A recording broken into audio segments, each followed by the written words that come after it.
Robert A. Wall, the voice of the jungle, broadcasting on the DVC to all points unknown. If you're within the sound of my voice, you're listening to Welcome Home Podcast on the DVC.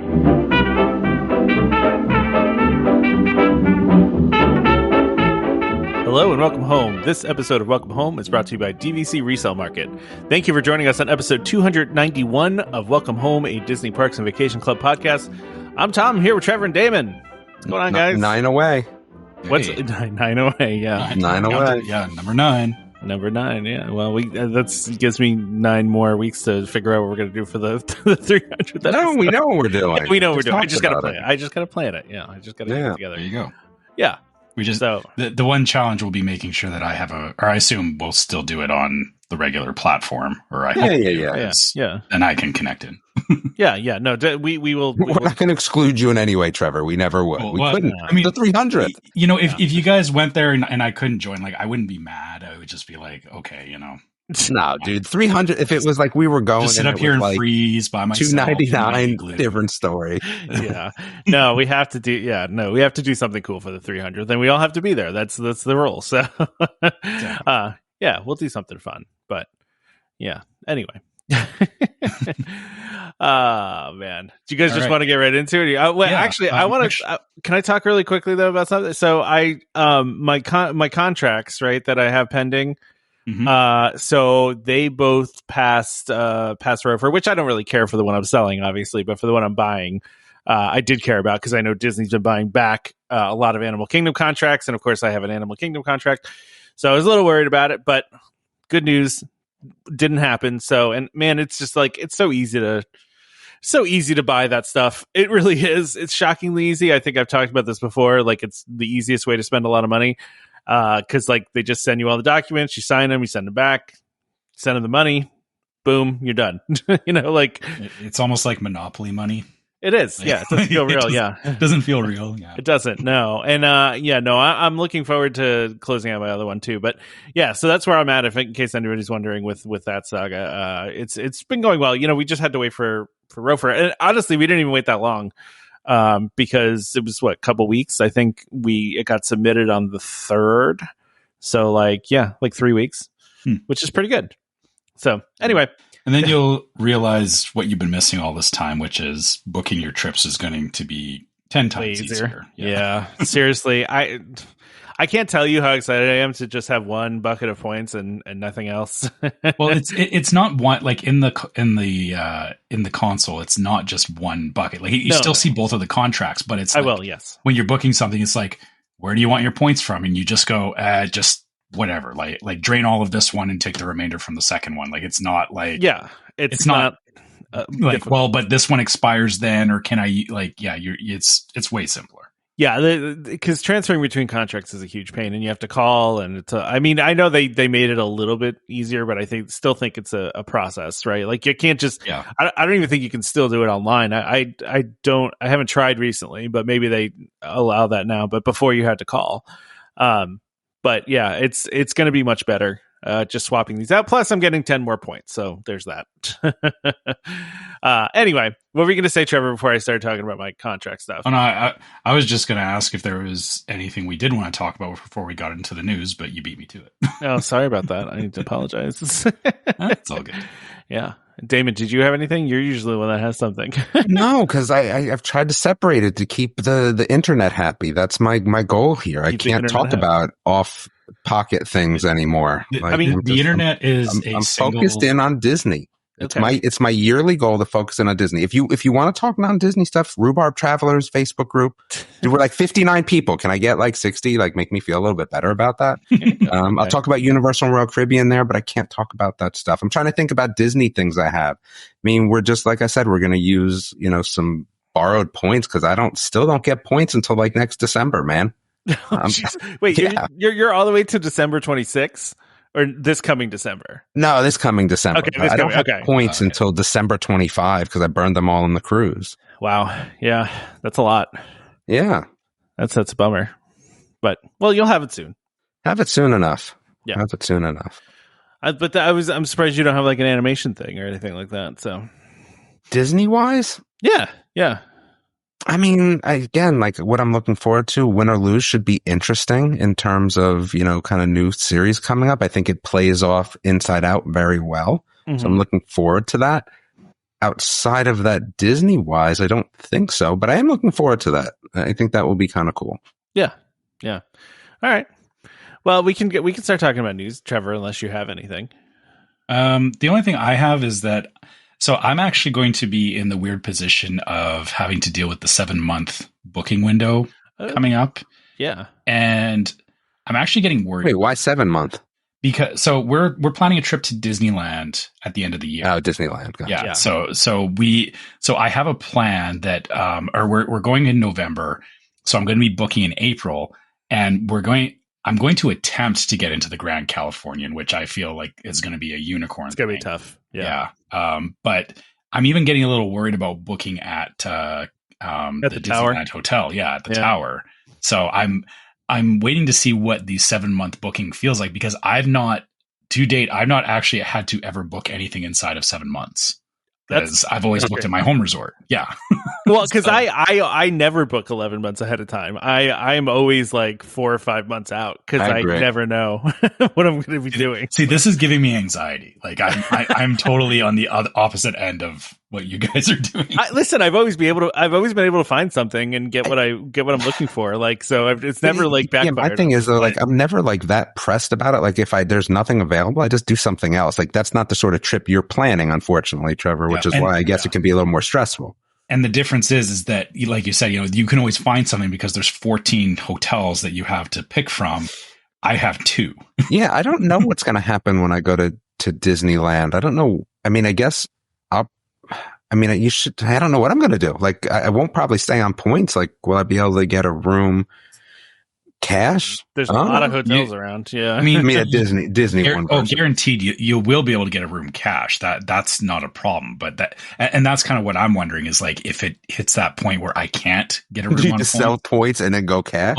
Well, and then here's where it gets even more messy. Is that I actually revisited this again. Is that renting points as an international person, I have to go to the IRS and get a tax exemption. Yeah. So I have to jump through a bunch of hoops to rent my points, which makes it hit a point where, do I even bother?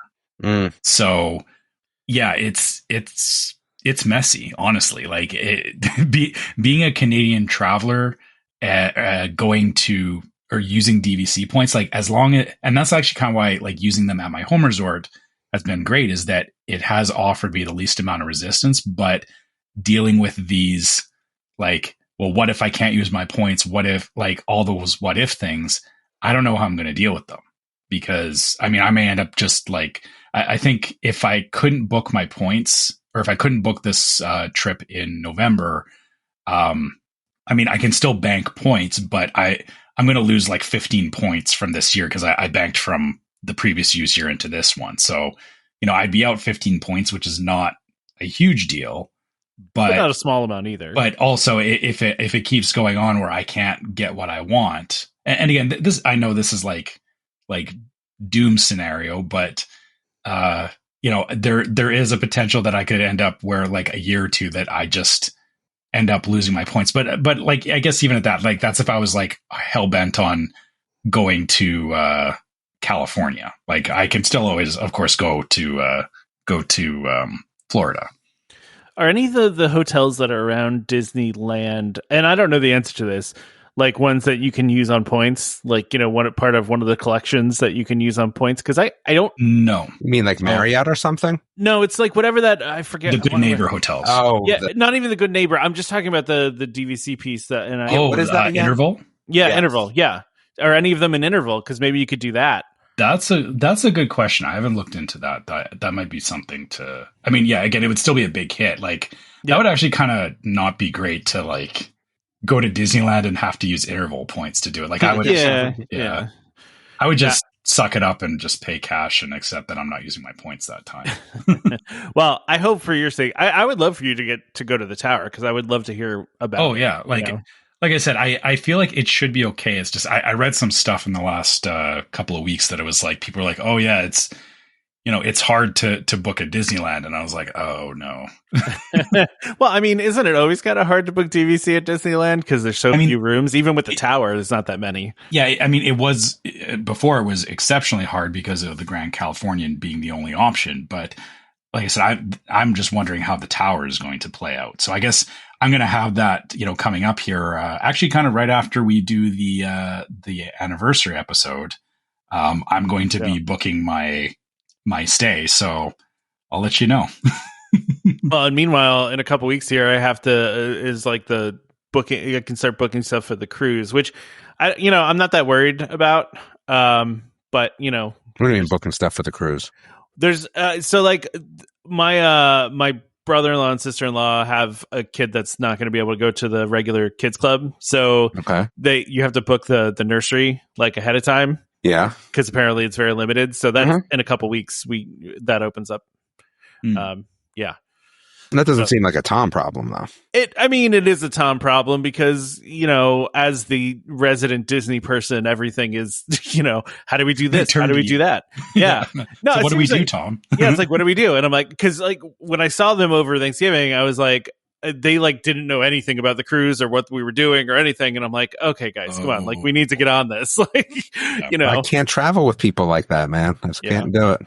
Well, it's family vacation, right? So but listen, I mean, it's we said to them like, look, if you don't get them into the nursery, whatever, like you just have a terrible cruise. Yeah.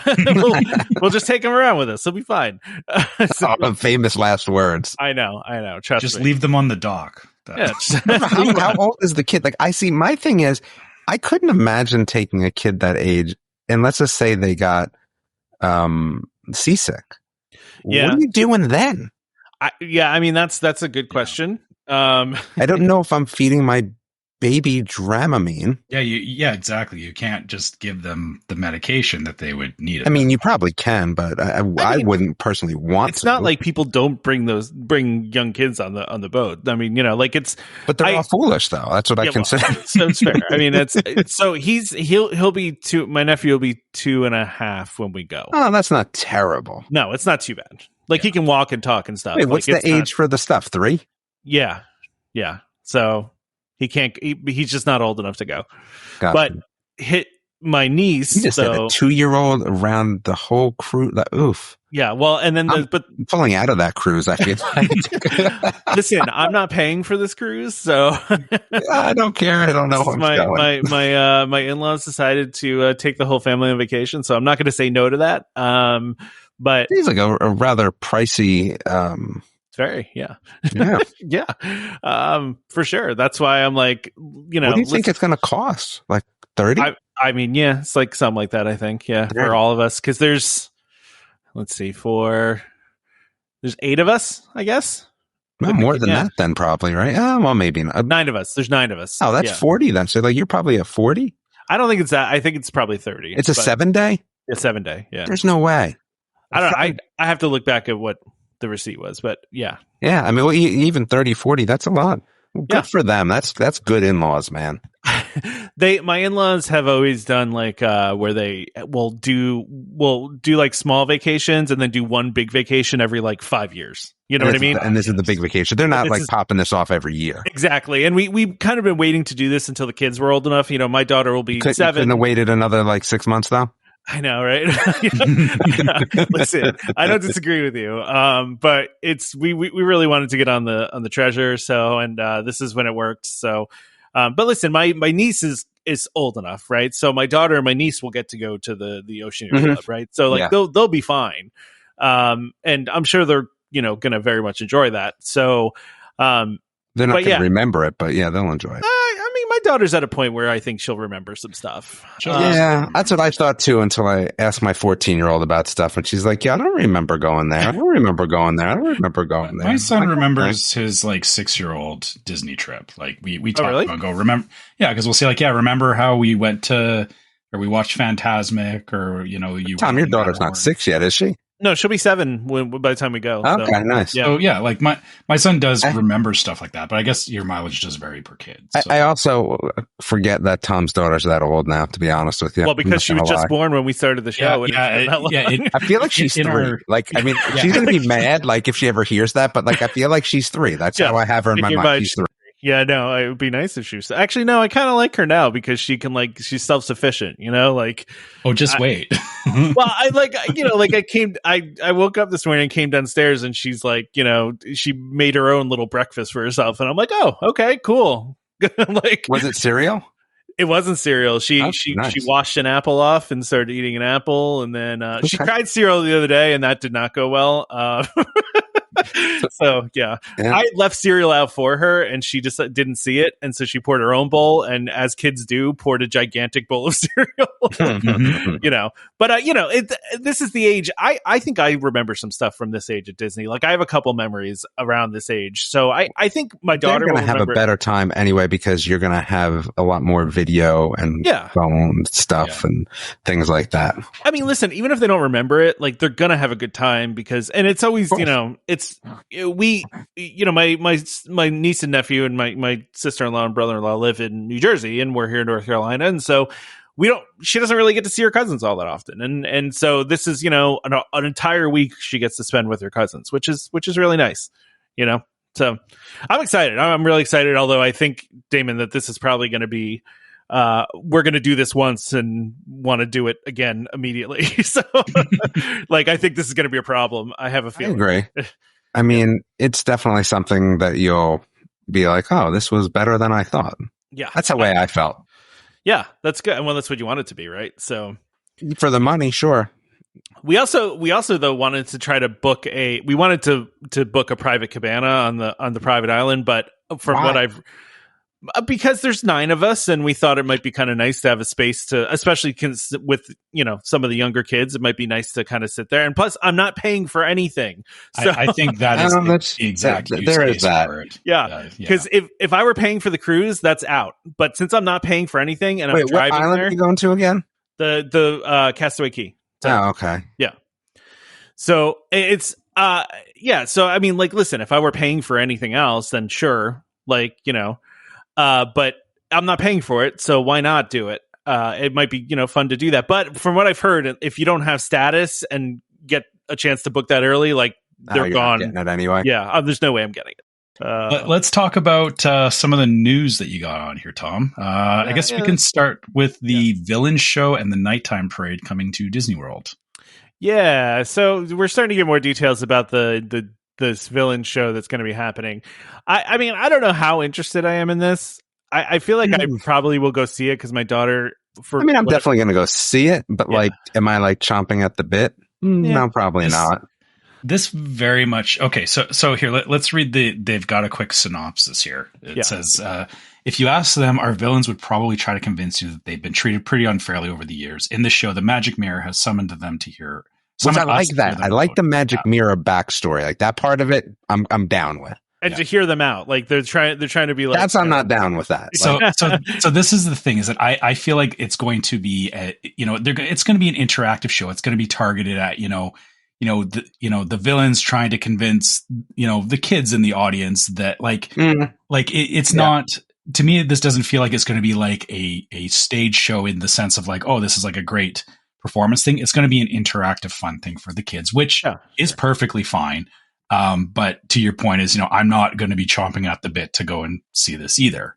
But and they needed more of this at Hollywood Studios too, right? Like this is the kind of stuff they need more of at Hollywood Studios, because right now Hollywood Studios is skewing very heavily, towards like thrill rides and stuff, and not as much for little kids to do. But the interesting thing that it says here too, they're going to get on stage to prove once and for all whether they are the most misunderstood.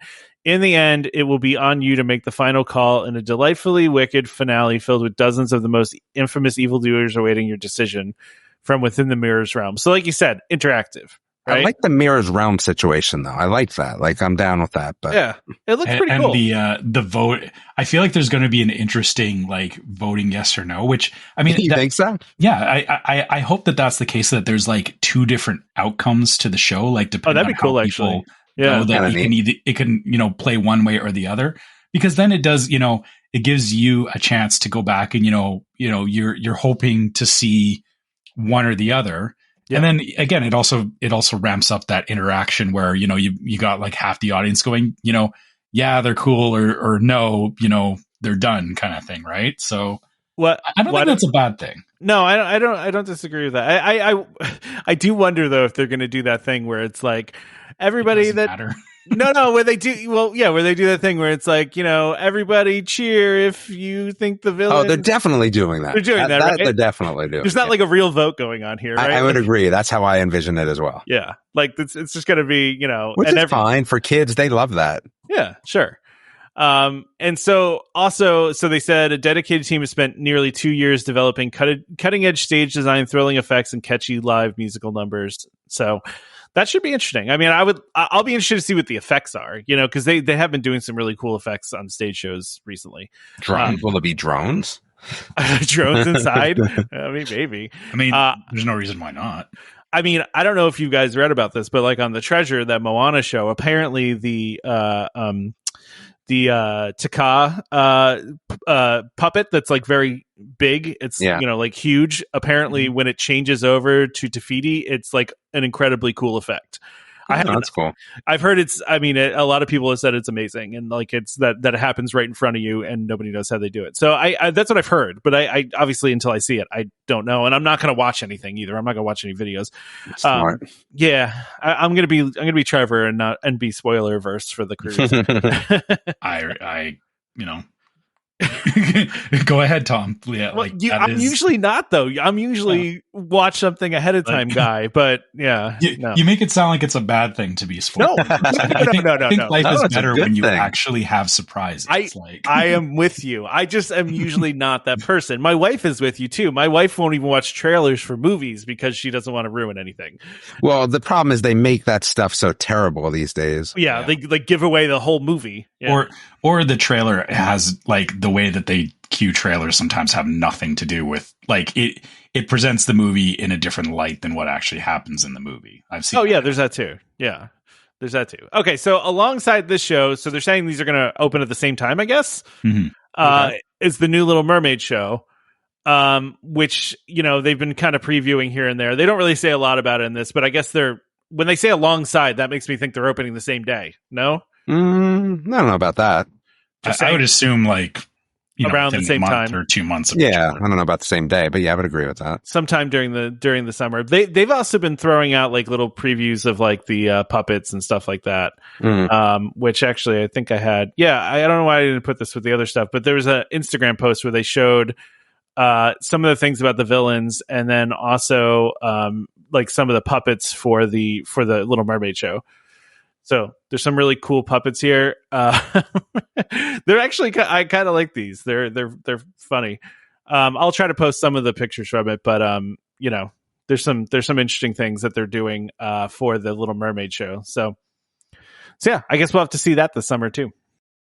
Anything else about this? I mean, wait, we got the parade too, right? Yeah. So switching gears to Magic Kingdom Park, we have Disney Starlight Dream the Night Away is the new parade, and they've shown a couple of, it looks like concept art stuff, and it seems to be kind of geared around or they say there's a focus on like old school Disney stuff, so like Cinderella and like a lot of those older stuff, but then obviously there will be new appearance from characters from Moana and Encanto and like newer shows. But the thing that I feel like I'm reading all this and they're talking about like, hey, there's, we're doing all this work with Imagineers and everything, and the lighting and all that. I feel like they're trying to say it's paint the night, but not paint the night.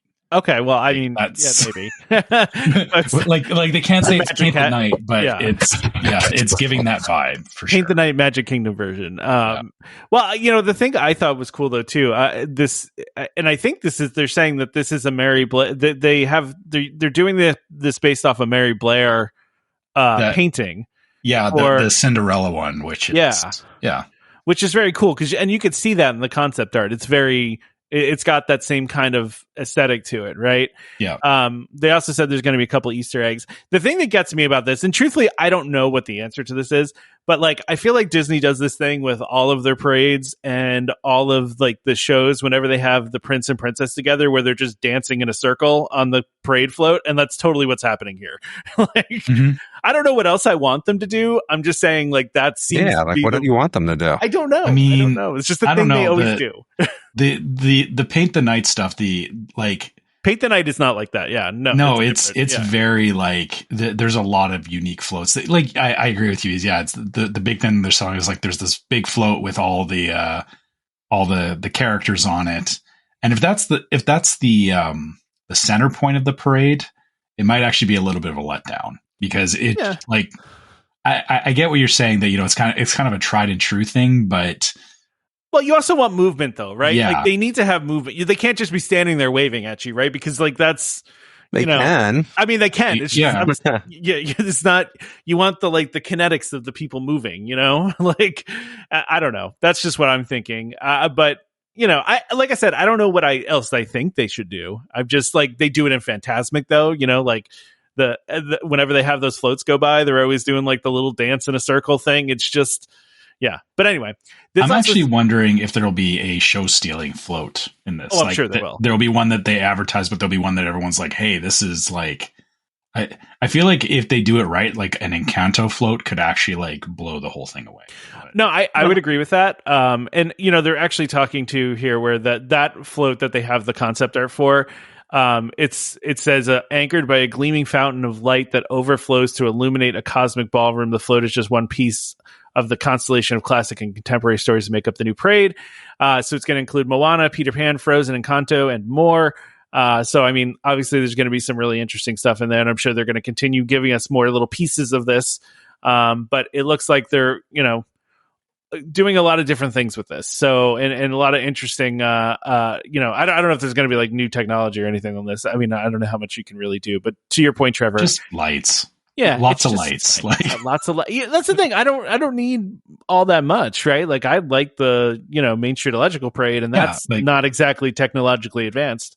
That's exactly the point. These nighttime parades, like Paint the Night and Main Street Electrical Parade, work because it's nighttime and they're very bright and colorful, and you just need lights. Like you don't have to overthink it. It doesn't always have to be like bleeding edge, but it has to be quality though. Like it can't just be blinking lights everywhere. It has to, it has to make sense. Yeah, absolutely.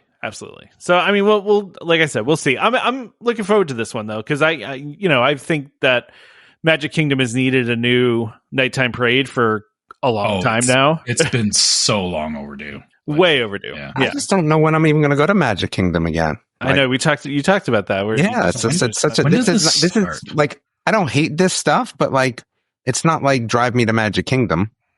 This stuff does for me though. Like I want, absolutely. I want to go see this. Yeah. Okay. It's the difference between like right now on our last trip, we really at night we wanted to be in EPCOT because we wanted to see the new EPCOT show and food. All the lights they did around Spaceship Earth and everything. Yeah, and food. Yeah, and food, but like to your point, this is actually something that would make me say, "Hey, I actually want to spend my evening in Magic Kingdom." Okay, because I want to see this. Yeah. Okay. And of course, they don't give a date on or when it's planning to open, but come on, May's a possibility, right? I mean, it. They said summer. Is that really summer though? It's not. But come on, guys, come on, just do it. Do me a favor. I'll be there in May. Just do me a favor. All right. Should we go ahead and do our ad before we move on to other stuff? Yeah. All right. So the sponsor of this episode is DVC Resale Market. DVC Resale Market, a World of DVC company, is the leader in the DVC resale industry with 13 former Disney Vacation Club guides and 3 former Disney Vacation Club quality assurance managers. If you're thinking of buying DVC, browse the largest selection of DVC resale listings anywhere with DVC experts on hand 7 days a week to answer your questions. If you're thinking of selling, turn to the friendly professionals at DVC Resale Market, where over 98% of listings sell within 30 days. In 2023, DVC Resale Market helped over 4,400 families join or add on to their membership. Go to dvcresalemarket.com/welcome home or call 1-844-DVC-PROS. That's 1-844-382-7767. And when you speak to them, be sure to let them know that Welcome Home sent you. It's funny. As I was reading that, I got an email from DVC Resale Market with my closing documents for my new for my it's I think it's for the other. Wait, yeah, it's probably for the one I'm selling. Yeah, selling. They must have known you were doing the ad. They obviously did. So kudos to them for working on the weekend and getting me my documents on the weekend, which is nice. Anyway, so we're getting some more details now about the Monsters Inc. land, and now we know when things are going to close. And kind of like we speculated, Mama Melrose is closing, right? Mm-hmm. So that's going away. And that's the last day to do that, as well as Muppet Vision. So May 10th is the last day for Mama Melrose. Mama Melrose, can't speak. Although they're calling it Melrose's Ristorante Italiano. I thought it was Mama Melrose. What happened to that? I don't know. But so my wife and I we were going back and forth on this because she saw May 10th and I saw June 7th. And I was like, which one is it? But I realized it's different dates. Yeah. Mama Melrose closes on May 10th. Muppet Vision 3D and Pizza Rizzo close June 7th. Yeah, exactly. It's kind of funny because I feel like Pizza Rizzo is like fairly new still, but like, they didn't really do much to it. And it's not like anyone's going to miss it. Yeah, it's such a nothing. But it seems so painful to hear Muppet Vision going away. I don't know. People are bad. A little bit. I know. I'll be honest. I actually wasn't planning, or it's not hard in my plans to go to Hollywood Studios when I'm there in May, but I may convince my brother for us to go and watch it because it is going away, because we'll be there like 3 weeks before it closes. Yeah, I mean, I would do it one last time. I mean, we've done whenever we know something's going to go away, even if it's not announced. Like before they announced that Great Movie Ride was going away, right? People knew that it was happening, right? Like everybody knew it was going to happen. There was rumors, yeah. Yeah. So like we took like our farewell trip on that. Like we made a point to go to that, and it was the same thing with Universe of Energy, right? Like as soon as Universe, Tom, I know. Don't even talk about that. I know it hurts you deeply, very deeply. Well, I'm the Phoenix that rose from your ashes on that one, David, because Guardians is an amazing ride, and you can't convince me otherwise. I'd still rather have Alan back, but yeah, I get it. Yeah, I know. My favorite part of that is that the very last ride on that, it broke down in the middle of it. Did you guys remember that when it was Ellen? The last day, very last day that it was supposed to be there, like it broke down. And it was like, okay. It knew. It just reminded you that it gave it all it could. It did. Anyway, yeah, so like I don't think anybody's going to miss Pizza Rizzo, but I know people are very upset about Muppet Vision 3D, especially since we don't have a date for when Rock and Roller Coaster is going to turn into Muppet Rock and Roller Coaster, whatever they're going to call it. Is it just going to be Rock and Roller Coaster featuring the Muppets? Like, what's that going to be? I mean, it can be because it is the May. I mean, would you call it like something with the Mayhem or something, or Dr. Yeah, isn't it Mayhem? It's the electric. Yeah, good. Dr. Teeth and the Electric Mayhem. Yeah. But yeah, I mean, I don't know what they're going to call it. But yeah, so and I think people are upset too because not only because they're getting rid of Muppet Vision 3D. Listen, I understand why people are upset about Muppet Vision 3D going away. Like I'm sad about it too. But I think everybody on here knows that I understand there needs to be progress. No, there needs to be progress, man. Like that thing is so old. It's been sitting there for exactly the same for so long, and it's not like I just hope there's like a nod to that in the ride. There should be. Yeah. And if there is, then that'll make me feel better, I feel like. Yeah. I just think there's very few things that will sit around being exactly the same for 30 years. You know what I mean? There's just very few things that should sit around for that long. And I mean, there's pretty much nothing at Disney does sit around for that long. I mean, even Small World and Peter Pan, they like make little updates to here and there, Yeah, I can't think of the same though. Well, I mean, Small World has gone through various like overlays and stuff, especially the Disneyland one has had lots. They do overlays there, yeah. Not so much at Disney World. Yeah, and to your point, like I can't.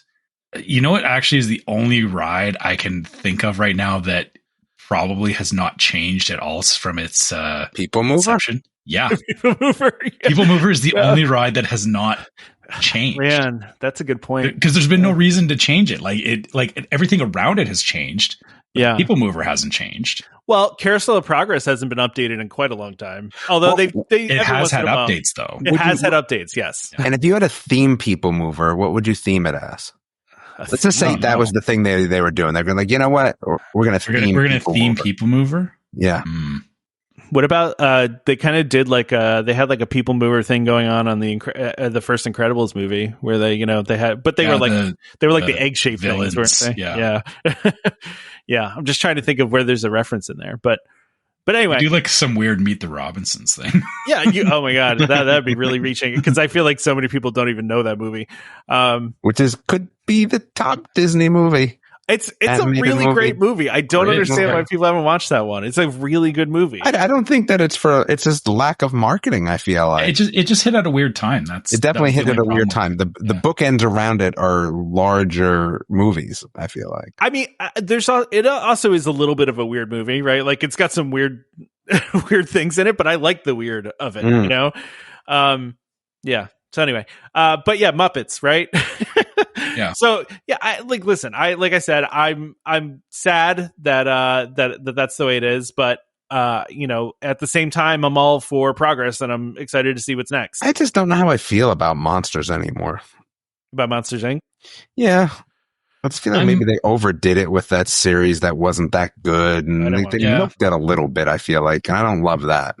I'm okay with living in the original Monsters Inc. movie. Like I don't need to go into the larger universe of it, but I will admit I don't think I'm going to be too hurt about walking through Monstropolis and getting on the ride. Like there's a lot of fun things they can theme to Monsters Inc., right? Like, I mean, there's just that world of Monstropolis, like you were saying, like that monster world just has different stuff in it, like just everything from the light fixtures to the architecture and everything, right? So, I'm probably going to want to eat at Harryhausen's.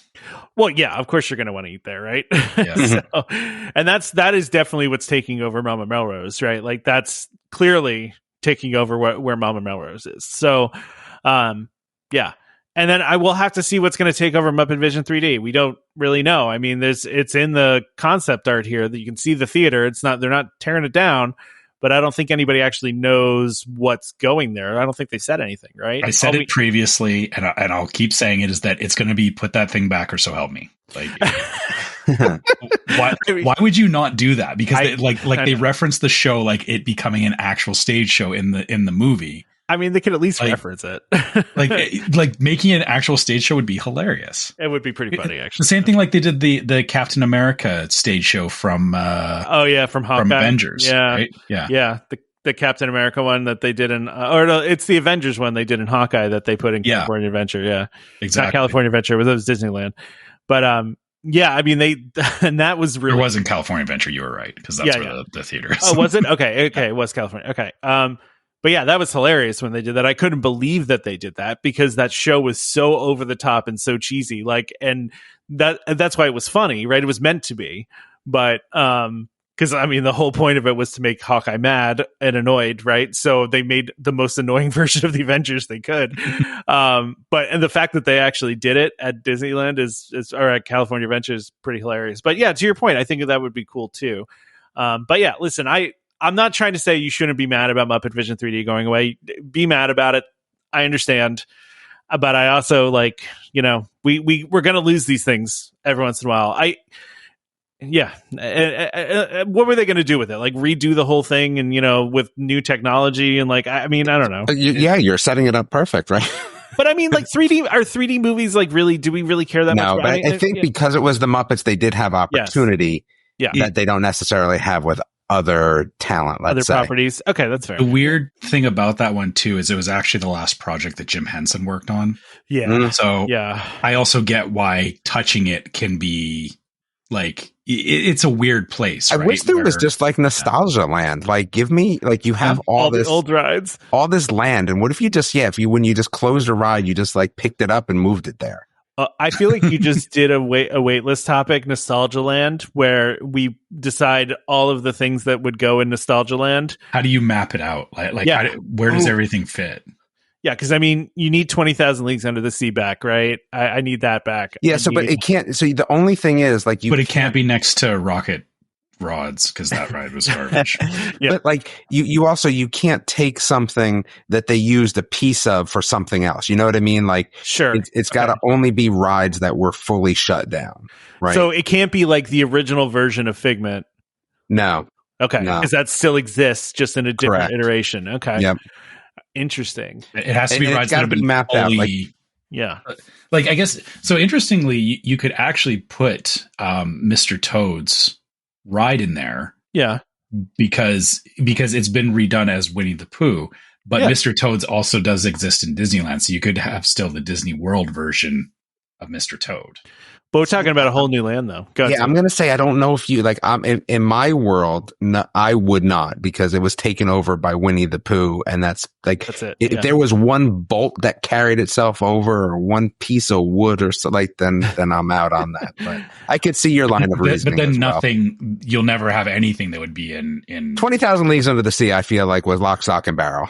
Yeah, I mean, that's I feel like was the track reused for Winnie the Pooh?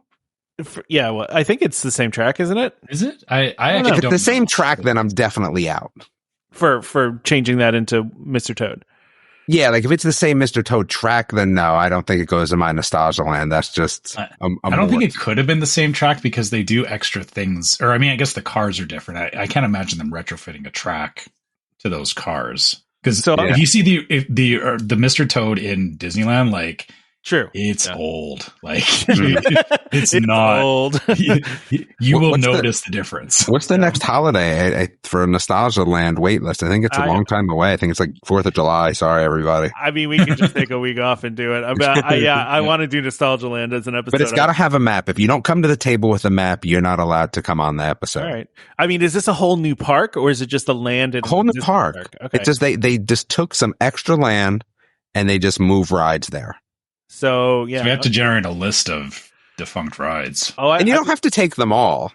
Right, but you need a starting point to work from. Is the thing. You need something to work with. Yeah, like I mean, obviously, Alien Encounter, great movie ride. 20,000 the question is, Alien Encounter, like, is it available? Because that area is no, it's not anymore, right? None of it's in use. See, that's the thing. Is it Stitch or Alien Encounter though? Like, are you allowed to pick at least? Yeah, we'll give that as a choice. Okay, no. Are you? No, you're not picking. Come on, it's Alien. No, not that. But I'm saying, do you even have the option to pick? You even have the option, yeah. Okay, fair. But having read both or been on both, it's not Stitch. I can tell you that. No, it's not the winner. Yeah, I mean, and then also like Universe of Energy, great movie ride, 20,000 Leagues. Trying to think if there's any other ones. The ticket is double the price of Magic Kingdom. Wait, here's the question though, Damon. Like, do you can do Disneyland People Mover as well? Oh yeah, the Disneyland People. Yeah, there you go. Is it they have to build it with the original technology? Like, there's no updates here. There's no updates. It's Nostalgia Land. It's not updated land. You're right. It can't be an updated iteration of it, because it totally invalidates it. Yep. Yeah, that makes sense. That makes total sense. All right, well, we're going to develop this and do it as a wait list, because I like this idea. But anyway, the Muppets. Bye. It's not bye. It's we'll see you. Are we 44 minutes in and still like this is like actually on Tom's chart pre-ad? By the way, everybody. I know. Well, we've been talking about other stuff, so the rest of the topics will not be nearly as long as these ones. We can just skip all the way down to Disneyland to talk about Disneyland. Let's talk about the Garden Rocks dining package. What is this? You want to talk about that? Yeah. Exactly. What is this? What? Well, it's that flower garden thing that they do for the concerts, where you can buy a dining package so you have a guaranteed seat, which I've never done. The only time I've ever done one of those. Guaranteed seat for what? For the show, for whatever concert is happening. The show that you can hear all through EPCOT? Yeah. Yeah. Oh, okay. Exactly. Yeah. The one that you can stand nearby and get an equally good experience. Exactly. That's what I don't understand about it, right? Because it's like you said, you could just stand in the back of the pavilion and listen to the whole thing. I do when you're older, or you're just not trying to stand that long, I guess. Like this is an old person thing. I'm slowly getting there. I can start to kind of understand it a little bit. Some of these dining packages are really expensive for the birds. Yeah. Yeah. I mean, Le Cellier, $99 a pop. What are you eating at Le Cellier that costs you $100? And which one of my steak either 11-year-olds, because it says ages 10 and up, or what one of my 10-year-olds is it's $99? Yeah, I mean, it is probably like you can get whatever you want on the menu, right? My 10-year-old does not need $100 anything. Yeah, exactly. Well, so it just so you know, so it includes an entree, a dessert, or buffet, and one non-alcoholic beverage, and plus the seat. So, I mean, you could get the most expensive cut of steak at Le Cellier if you wanted to. You know what I mean? Like, you could do that. Or I could go to Regal Eagle Smokehouse, $36. Wow, they actually made a quick service as part of the. I mean, yeah, like if I'm that hard up to have like a slab of meat for dinner, I'm going to take the slab of meat that's $36, not the $99. That's really, I don't feel like I've ever seen them do it on a quick service like that. Cause I mean, it's sit down, but you don't have a waiter there. It's, it's quick service. Yeah. I wonder if they just had to include something from the America Pavilion, because like there's all these other pavilion ones. Because you're right there though. Yeah. Yeah, it is right there. Yeah, no, I agree. And it does say same day dining packages only. So I guess that's like a last minute thing, I guess, right? I don't know. That would be the only option of these that I would take. Everything else is like, $50 plus for like, and again, it's a dining package. Like they always charge more, but it's like, that's a lot of money for, dining and then watching it, like Garden Rocks. We've talked about it before, there's a lot of cool bands and stuff that show up in there, but like there would have to be a band that I'm like, oh my God, I have to see them perform at EPCOT. Like, yeah, like I feel like there's like a very limited set of people that this would appeal to in the first place. Well, like I think we talked about this a couple weeks ago when they announced a little bit of the schedule, but there's like nobody on there that anyone wants to see. It's the former lead singer of Boston. There's Air Supply. There's Blue October, Rick Springfield. Yeah, which one of them are you paying for $99? $99 for? Yeah, because that's what you're getting at Le Cellier is the steak and whatever the soup is there, the cheese soup. And, yeah, exactly. Yeah. But like. So which one of these bands is worth $99? I don't know. Maybe if you really love 38 Special. I mean, I don't know. I did one of the I think I've done it maybe twice. And the one time we did it at a Hollywood Studios for Fantasmic.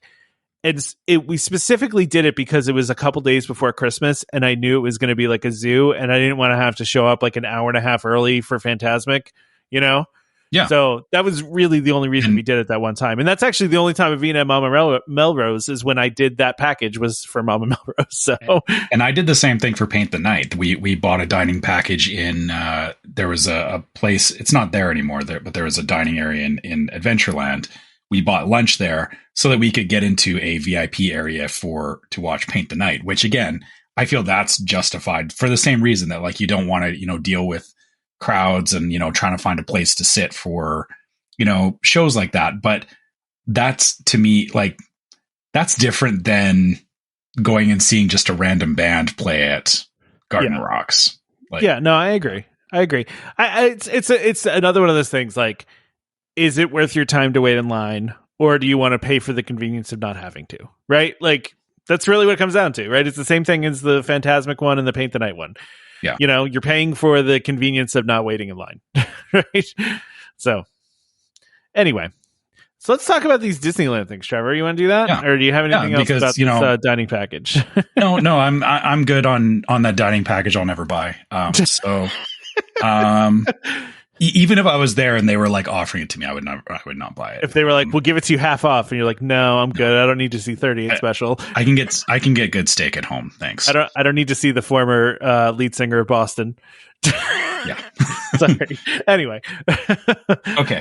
So we're not insulting these. They are performers and everything, but it's not. I'm not giving Disney money to see these people. No, that's not happening. No, that's not happening. So. Okay, we have some improvements or additions coming to the Disneyland Hotel Resort, which the 3 hotels of the Disneyland Resort. 3. Okay, so this is not just the Disneyland Hotel. This is including Grand Californian and it is Pixar Pier. I keep wanting to call it Paradise Pier, but Pixar Place, isn't it? Pixar Place, right? Yeah. Pixar. Yeah. Sorry. It'll forever be Paradise Pier in my head because I had such a bad experience there once. It's fair. So let's see what we got here. Napa Rose to bloom with a new interior and beautiful patio. So this is like, have you ever been here, Trevor? I've not actually eaten at Napa Rose. I've walked by it many times because staying in the hotel. It's a beautiful restaurant. Like it's very nice. The fact that they have a patio now, I don't remember if it had a patio before. Yeah. Interesting. So they're going to be doing that. It looks really nice from from the concept art. It says they will close this spring and they'll reopen in fall. So yeah. So just be aware of that if you're going to go. Yeah. It's Napa Rose is like it's very heavy on like California wineries. So if you're into wine tasting, that is definitely somewhere to go. Yeah, it says more than 1,500 labels in their wine collection, which, that's a lot. It is. I'm not a wine guy though, so I don't. Yeah, me neither. That's why it's somewhere that I'm like, oh, that looks nice, but I've never eaten there at the Disneyland Hotel or California Adventure. Then there's the Disneyland Hotel will unveil an all-new concierge lounge, the High Key Club, celebrating the music and sounds of Disneyland parks circa 1955. Wait, they're doing a Nostalgia Land lounge. Yeah. Yeah. So swanky and sophisticated, colorful and fun, pay homage to mid-century modern aesthetic. So this looks pretty cool. I don't know how you get in here. Oh, so wait, this is the double the space of the previous club level lounge in the hotel's Adventure Tower, and it'll be a special place for concierge guests to watch the fireworks and enjoy music from the show. So this is a room category, right? Yes. Yeah. Okay. This is, you do have to stay concierge level, and looks like it would be a great space. The only thing I don't like about concierge stuff is I'm never going to stay concierge level, so it's kind of like you don't care that much. Yeah, it's kind of like, oh, that's cool, but I'm never going to experience it personally. But I do love the art design of this lounge. Like you said, it's that mid-century modern, which is it's a great aesthetic, I think. I agree. I did concierge once. It was club level. We did club level and at Animal Kingdom, but it was for our honeymoon, so like that was like a one and done kind of thing. But it was cool. I mean, but the one at Animal Kingdom is tiny. The one at Animal Kingdom Lodge is a very tiny lounge. Yeah. So like, that's why they have so few rooms that are concierge levels, because the lounge is so small. So this one obviously is much bigger. Right. And then, so let's see. And then the last one is the veranda concierge at the Grand Californian is adding a second club level lounge nearby, which I've not seen the current one, but this looks like a nice 2-story lounge done in the same vibe as the Grand Californian / Wilderness Lodge. Like it definitely has that, if you love the vibe of Wilderness Lodge, this is just a lounge centered around that. Yeah, pretty much. The other part we have though too is their Grand Californian is going to add new decor to guest rooms, but also, so that's kind of DVC news, right? But because there is going to be a Grand Californian refurb is happening, right? So they're doing replacing furniture and adding all sorts of other stuff. But then there's also Pixar Place Hotel is going to have signature suites, and the one, isn't that cool? The one that I'm looking at right now is themed to Coco, and it looks very cool. Oh, that okay, yeah. I was like, which one? Oh, that one. That one. Oh, that as soon as you see it, you're like, okay, that. Yeah. Although I'm not gonna lie, the little doll over to the right that's sitting on the counter creeps me out a little bit. the Miguel. Yeah, look at him. Yeah. This is a creepy looking doll. I don't know. His eyes are all beige, creeping me out. I don't know. It's a cutesy looking version of Miguel. I know. But then not only the Coco suite, there's also an Incredibles suite that does the mid-century design from the movie. That is super cool. I would 100% do the Incredibles one. Like, look how cool that is. Yeah, totally.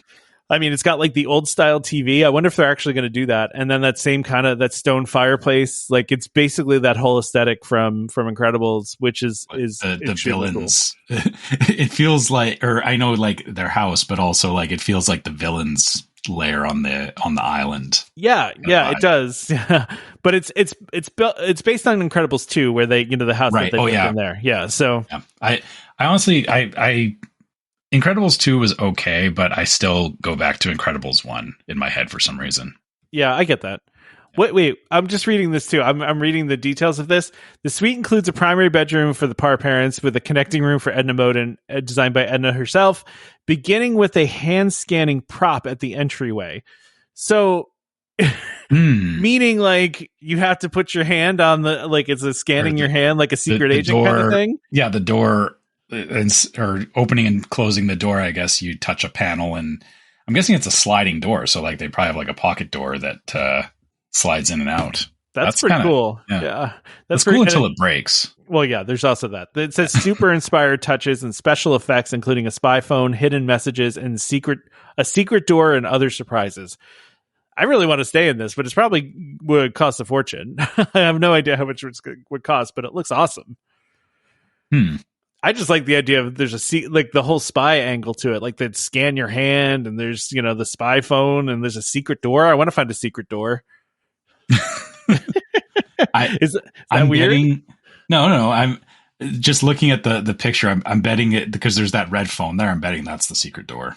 You think, oh, okay. So you think the secret door is that wall? Like you do something with the phone and the wall opens up. Yeah. See, I want to do the thing where you pull the right book out and then it does it, like. No, that's not like spy level. That's like it's Batman though, right? Like Batman no, because he used the bat phone, didn't he? Or he flipped open a bust and pushed a button, and then I think it depends on which Batman it was. I'm thinking the old Adam West Batman. Yeah. No, I'm just thinking of like the stereotypical thing of you find the right book and then you just pull it out a little bit and the whole door the whole wall opens. But yeah, I like the idea of you flip something open, there's a switch or a button, and then you push it, and then that'd be cool too.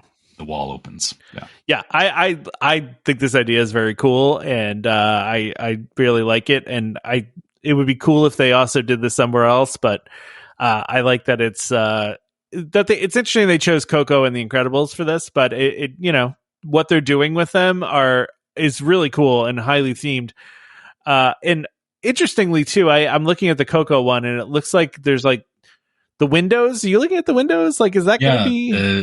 It looks like the like the bridge, right, or whatever. With the flowers and all that. Like, are they actually going to have like tinted windows or stained glass or something?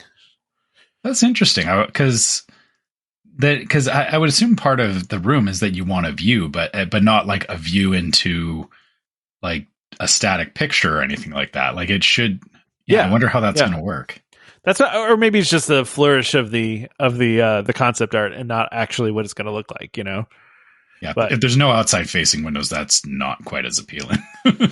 True. I mean, that would be. I mean, especially for the fortune you're going to pay for this room, right? So, although on the Incredibles one, they also don't depict like because usually on some of these concept arts, like they'll show like a picture of like California Adventure off in the distance, or kind of indicating like, oh, this has like a view of the parks or whatever. But these ones don't. Yeah. But Pixar Place does. Like there is definitely park views there. So yeah, I wonder how they're going to pull this off. Would you consider staying here again, Trevor, even though you had a bad experience? Now that they've redone it, I mean, because it looks really nice now. I mean, okay, you just spawned a conversation with my wife in like 3 days, just so you know. When she listens to the show? Yeah, when she listens to the show, she's going to be like, well, maybe we could stay there. No. Actually, I think it's going to be, why are you even entertaining the idea of staying there? We're not staying there because like it was a bad experience. But I've also been assured, like it was the elevators actually that was the big turnoff, because the way the elevators were designed, we were on the 6th floor and it was impossible. It took me 30 minutes to get an elevator that let me get back up to our room because of how they were there wasn't enough elevators basically for how big the hotel was. So yeah, I mean, I guess I shouldn't say that we'll never stay there again, but am I going to pay to stay there again? I would have to actually see how these rooms are in practice, not just the concept art. Let's leave it there. Okay, that makes sense. All right, why don't we wrap up unless there's anything else you want to say about this? No, not yet. I said, yeah, I was just looking if they've got some dates for, or they're talking about hotel offers, but I thought there was like dates for when these open, but no, never mind. No dates. Just it's just coming soon. Yeah. Yeah. Just teasing you, Of course. Yeah. Yeah. No. So yeah, I think I'm good to wrap it up here. Okay. Let's do it. All right. So yeah, as usual, if you ever want to reach out to us, you can always find us at welcomehomepodcast@gmail.com. We love hearing from you guys and, hearing people share their own trip reports and ask questions, stuff that we can talk about on the show. You can also find us on social media. You can find us on Facebook as Welcome Home Podcast, YouTube as Welcome Home Podcast, and Instagram as Welcome Home Pics. On Facebook, check out our group Welcome Home Disney Waitlist, where we talk about things that we talked about on the show, but then also people share their own things and their do their own Disney planning. I saw there was we had one of our listeners on there that put out a trip report about their Chile trip to, that looks cold, man. It looked very cold in Florida this last week, so props to you for braving the cold for your Disney trip. Not only was it cold, they were wearing ponchos, and so it was cold and rainy. Yeah, and that is the worst. That is the worst. Hot and rainy, fine, because it cools you down and it's not so bad, but cold and rainy just makes you more cold. Not good. No, cold and rainy is the worst. Yeah. So yeah, people share stuff on our Facebook group, and like I said, just a great place to talk about Disney stuff in general. So please come join our group if you're wanting to get in on the conversation. And if you want to help support the show, you can go to store.welcomehomepodcast.com and check out our different merch that we got there. We got all the usual merch stuff you can find, the mugs and glasses and stuff like that. Similarly, we also have a Patreon, which is patreon.com/welcomehomepod, where there is exclusive Patreon merch that you can't get on the store. And also our Patreon listeners get access to the Discord server, which is yet another place that we have conversations about things from the show. And, there's cruise talk and all that kind of stuff. So, so we got lots of places where, if you're feeling the itch to talk about Disney stuff, you can come hang out in our Facebook group or Discord server for all that stuff. And last but not least, if you're listening on iTunes or Spotify or anywhere that you can leave a review on the show, leave us a 5-star review, because it does help. It helps us. It helps us get more visible out there and more people find the show and listen to the show, because we like this getting to as many people as possible. And also, if you're listening on iTunes, you can write us a review, which we love hearing what you guys think about the show, which is yet another thing that makes us keep doing. That was a terrible sentence. makes us keep enjoying what we're doing here. So, yes, there you go. Yeah, and my head took the words and put them in like different order. Yeah, that's okay. But so leave us a review on iTunes, and spell it improperly, because then I'll know you were listening to me. Right? That's good. I like that. Yeah. Also, on top of doing a review, please do a review if you haven't done so. And we, like Trevor said, we appreciate all reviews, even the negative ones. Sometimes make us laugh. So don't forget to subscribe to Welcome Home Podcast so you can be reminded every time we release a new episode. You can find us on Apple Podcasts, Amazon Music, TuneIn, Stitcher, Spotify, YouTube Music, any podcast app out there. You can listen to us. You can just watch a blank video of our logo and listen to us on YouTube if you want to listen that way. I know a lot of people listen via YouTube, so go ahead and do it. Just a reminder to our listeners, Welcome Home Podcast is entertainment only. We are not employed by the Walt Disney Company, and as such, all opinions we express on the show are our own. So please consult a DVC representative or Disney cast member for more information about anything we talked about today. Huge thank you to our sponsor, DVC Resale Market, and of course, World of DVC for continuing to support this show and also support my habit of buying and selling contracts. Join us next time for more Disney parks discussion and, of course, more DVC talk. We hope to see you all real soon. This is Skipper Albert AWOL, the voice of the jungle, signing off from Welcome Home Podcast on the DVC. Do a huddle when we hit its hair. How she can cuddle is no man's affair. I looked around from pole to pole, found her in a sugar bowl.